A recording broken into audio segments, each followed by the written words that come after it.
Yo, what is going on, guys? In today's video, we're going to be talking about some crazy leaks that we just got in Destiny 2 Season of the Wish.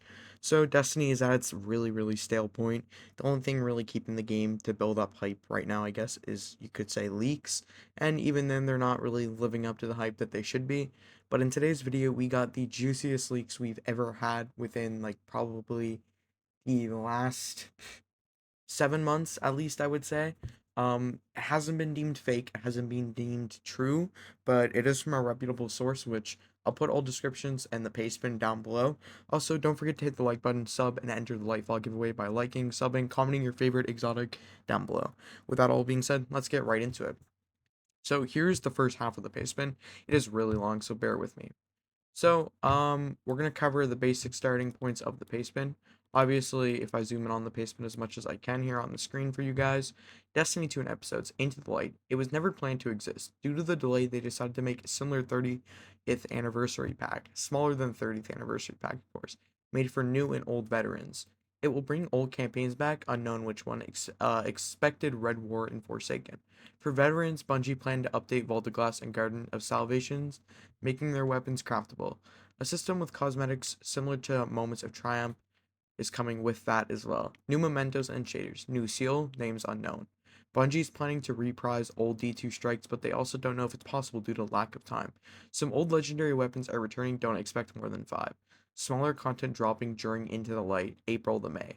Updating Prophecy loot, new origin trade, and updated perks. And then on top of that, we have smaller Eververse content, no exotics during the Into the Light, Destiny 2 the funnel shape. During the delay of the expansion, Bungie had some internal debates of what they could add to the expansion. A new subclass is planned, but unknown if it is coming for the funnel shape or echoes. So guys, right here, a new funnel shape class is planned within the funnel shape. So this confirms, if this is true, that Strife will be coming.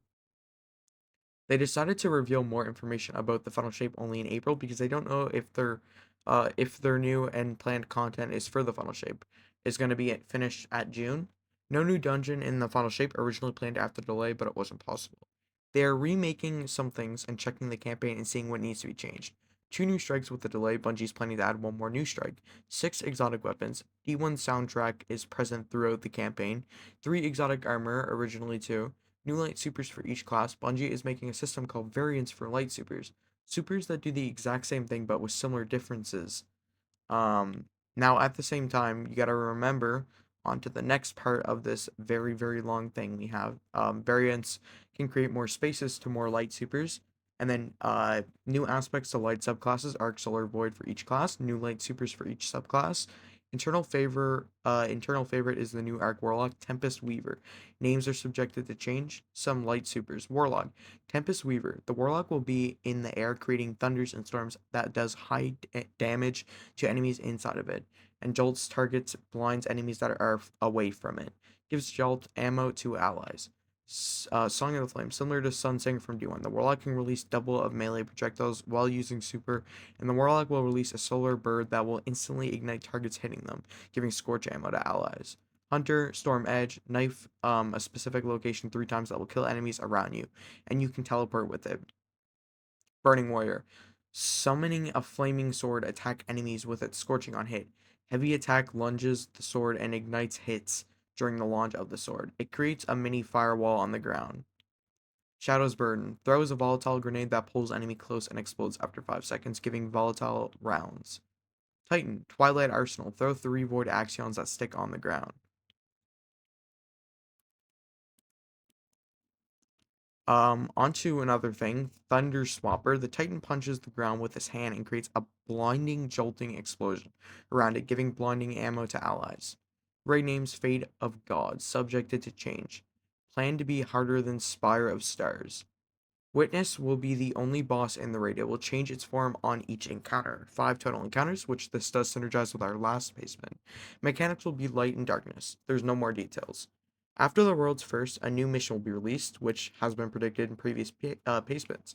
New seal, literally the witness. The campaign is emotionally focused. Our guardian will talk during the campaign.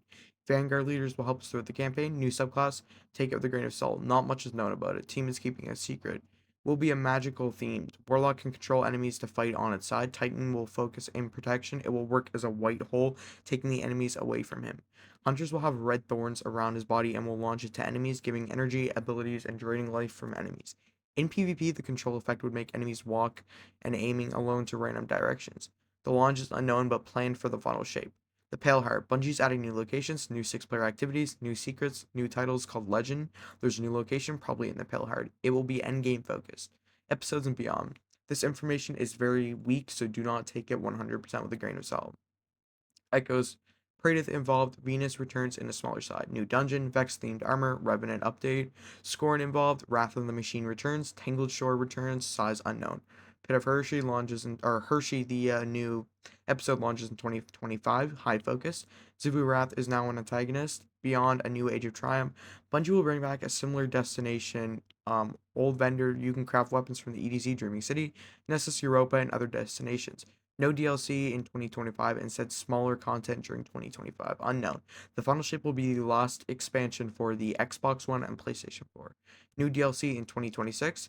Next saga codename is Survival. Bungie will rename Destiny 2 to Destiny 3 or only Destiny. Next saga is unknown. Bungie will update their engine in 2025. Bungie wants to take old content in D1 and put it into D2. And guys, that wraps up this Pastebin that we got. But yeah, that's all. What do you guys think? Let me know down in the comment section. These leaks definitely could be true or could be false.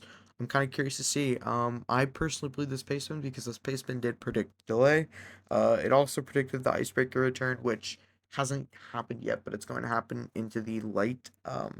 Yeah, what do you guys think? Let me know down in the comment section.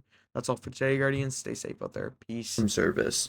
Diving.net, you can find teams that complete different activities like raids, trials, exotic farming, and many more. All the services can be done without account sharing. You don't need to give your login or password. To order a service that you like, you need to choose the self-play option. When you select something that you like, choose your platform. In this case, I play on PC, so I'm going to be selecting PC. From here, to select the self-play option, go all the way down and click self-play. After you're satisfied with what you're going to purchase, add to cart, and then click purchase. After finding out what you're going to want to purchase, you're going to want to go to your coupons and type code HECTIC for a 15% off on all products. From here, type your email so they can contact you. Then choose a payment method and check out. I would highly recommend Diving.net as you can do a lot of awesome things and they have great support.